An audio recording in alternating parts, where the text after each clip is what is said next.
Hello and welcome. Unseen अनदेखा में आप सबका स्वागत है। आज हम अनसीन अनदेखा में बात करेंगे बोरी टास्क के बाद वाले एक अनसीन की। एक्चुअली ये अनसीन अनदेखा तब का है जब काटा कैप्टन बनती है और ड्यूटी डिस्ट्रीब्यूट करती है और घर में क्या घमासान मचता है। तो यहाँ पे शहनाज जो है वो, अच्छा आज से मैंने झमोरी का एक नया नाम रखा है, स्वीट लाइम। तो शहनाज जो है वो स्वीट लाइम के पास आती है और उससे बात करती है कि सिद्धार्थ अकेला बैठा है, तू जाकर उससे बात करना। और साथ ही साथ आज स्वीट लाइम की गेम भी खोलेंगे हम, लेकिन सबसे पहले बात अनसीन की। तो स्वीट लाइम कहती है कुछ भी बोलता है। शहनाज बोलती है क्या हो गया, जो पूछ रही है उसका जवाब दे ना। तो वो बोलती है क्या बेबी। तो शहनाज कहती है सिद्धार्थ से बात कर ना, बाहर बैठा है अकेला, मुझे तेरी बात नहीं पता बट मेरा मन किया तेरे से बात करने का। तो स्वीट लाइम बोलती है मैं उसको मना रही थी, पता भी नहीं था मैंने कि क्या किया, तो मैं मनाने गई उसको और मेरे साथ वो काटा भी गई है, जिससे हम जानते हैं ना, तो मुझसे बात करते हैं। तो इस तरह से बता रही होती है शहनाज को कि मैं उसको मनाने भी गई कांटा लगा के साथ, लेकिन सिद्धार्थ ने मेरे को बोला कि तुम जो हो वो मुझको पता है और जो तुमने 1 महीने से मुखौटा पहन कर रखा है वो उतर गया है। तो शहनाज बोलती है अच्छा। फिर स्वीट लाइम बोलती है सिद्धार्थ को मैंने बोला कि सिद्धार्थ क्या बात कर रहे हो, मतलब क्या, तू क्या बोल रहा है, तू क्यों बोल रहा है ऐसा। तो शहनाज कहती है तो तू इस बात पे नाराज़ हो गई। तो स्वीट लाइम बोलती है सुन नहीं, मैं इस बात पे नाराज़ नहीं, मैं इस बात पे नाराज़ हूँ बट उससे पहले भी एक पॉइंट था, मैं उस पर भी नाराज़ थी। वो उसने शैडो इंडिपेंडेंट वाली बात बोली थी चलते हुए टास्क में सबके सामने। तो मैंने उसको बोला कि तू ऐसे बात क्यों करता है, मेरे को नहीं अच्छा लगता। फिर उसने ना मुझे मुखौटा वाला वो बोला कि तुमने जो ये मुखौटा पहन कर रखा है ना वो उतर गया है। तो मुझे ये बात वो बता रही है कि मुझे इस बात पे भी बुरा लगा। और वो जिस तरह से सिद्धार्थ बोलता है ना, उसका एक वो अपना बहुत गंदी शक्ल में, काश आपको दिखा पाता, बट बहुत गंदी शक्ल बना के वो सिद्धार्थ के एक्सेंट में बात करने की कोशिश कर रही थी।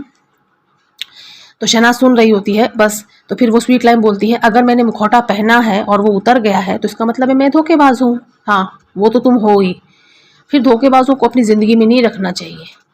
तो शहनाज कहती है तुझे इन चीज़ों से फ़र्क पड़ रहा है, तू है ऐसी। तो स्वीट लाइम बोलती है मुझे फ़र्क पड़ रहा है उसके दुख होने से। शहनाज बोलती है बट तू जा, मैं समझती हूँ ना उसको कि वो कैसा है, तू तो एटलीस्ट बात कर सकती है ना। वो मेरे साथ बात नहीं करेगा क्योंकि मैंने पीसी से बात की है, मतलब छाबड़ा से बात की है, बट तेरे साथ तो कोई रीज़न नहीं है, तू तो जा सकती है उसके पास। तो स्वीट लाइम बोलती है मेरे को नहीं पता कि वो क्यों नाराज़ है। तो शहनाज कहती है अच्छा ठीक है। फिर स्वीट लाइम बोलती है अगर मैं इंडिविजुअली, ऐसा वो 2 बार बोलती है बट वो कंप्लीट नहीं करती, मैं कर दूंगा। तो शहनाज बोलती है वैसे जाकर बैठ जाना उसके पास, कितना ही फ़र्क पड़ जाएगा इसे। तो स्वीट लाइम बोलती है वो बात नहीं कर रहा मुझसे। तो शहनाज कहती है छोड़ ना, तू एक बार जाके ट्राई तो कर। तो स्वीट लाइम बोलती है गुड मॉर्निंग भी नहीं बोला उसने। तो शहनाज कहती है मेरी माँ एक बार जाकर ट्राई कर ले, मैंने बस बोल दिया, मुझे फील हुआ, बाकी तेरी मर्जी है, अगर तेरा दिल ऐसा है तो ठीक है।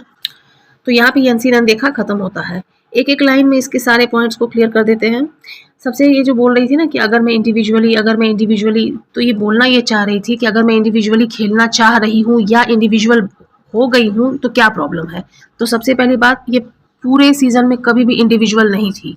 अगर कोई पूरे सीजन में इंडिविजुअल रहा तो वो सिद्धार्थ था, क्योंकि उसने कभी भी किसी से गेम में कुछ एक्सपेक्ट नहीं किया, शहनाज से भी नहीं। तो सबसे ज़्यादा अगर इंडिविजुअल कोई था तो वो सिद्धार्थ था। तो ये फालतू की लॉजिक्स दे ही ना।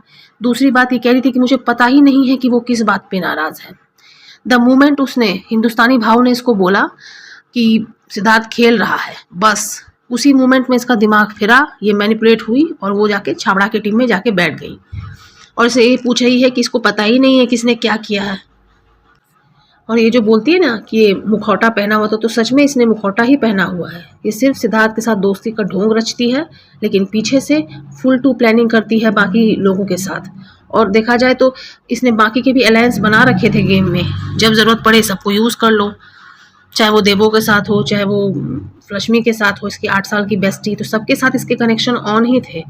और अपनी टीम के अंदर टीम बनाने में तो उफ, इसने पीएचडी ही कर रखी है। अपनी टीम के अंदर टीम बनाने में शायद ही कोई इतना मास्टरमाइंड होगा जितना ये है। मैं नेगेटिव वे में बोल रहा हूँ।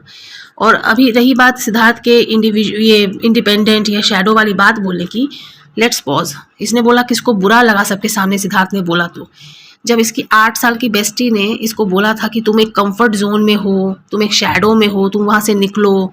फिर पपलू ने भी डॉल टास्क में बोला कि तुम मेरी फ्रेंड हो लेकिन तुम मैनिपुलेट हो चुकी हो, तो तब कहाँ बोला था उसने? वीकेंड के वार पे बोला था पपलू ने, और तापसी और भूमि पेड़ लेकर आए थे घर में, तब बोला था इसकी 8 साल की दोस्त ने। तो तब इसको बुरा नहीं लगा, तब तो गा रही थी कि हम तो भाई जैसे हैं वैसे रहेंगे। तो अब क्या हो गया?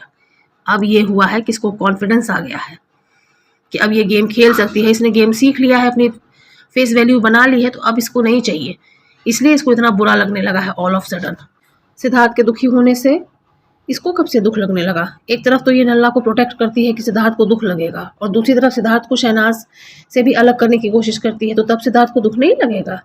ये दो तरीके का नहीं, दो नहीं, इसके तो पता नहीं कितने चेहरे हैं। मैं हमेशा सोचता था ना कि ये वाला हेयर बैंड क्यों पहन के रखती है। एक्चुअली ना ये जो है ना, ये दोनों हेयर बैंड, ये एक्चुअली इसके फेसेस हैं। एक फेस कहता है सिद्धार्थ की अच्छाई, जैसे ही सिद्धार्थ सामने होता है उसके बारे में अच्छी बातें करती है, और जैसे ही सिद्धार्थ टर्न होता है उसका दूसरा फेस सिद्धार्थ की बुराई शुरू कर देता है। तो ये दोनों ना एक्चुअली में इसके फेस हैं, जो हम समझ ही नहीं पाए लेकिन अब समझ में आ रहे हैं। तो आपको ये इंसिडेंट देखा कैसा लगा, प्लीज़ हमें बताएं।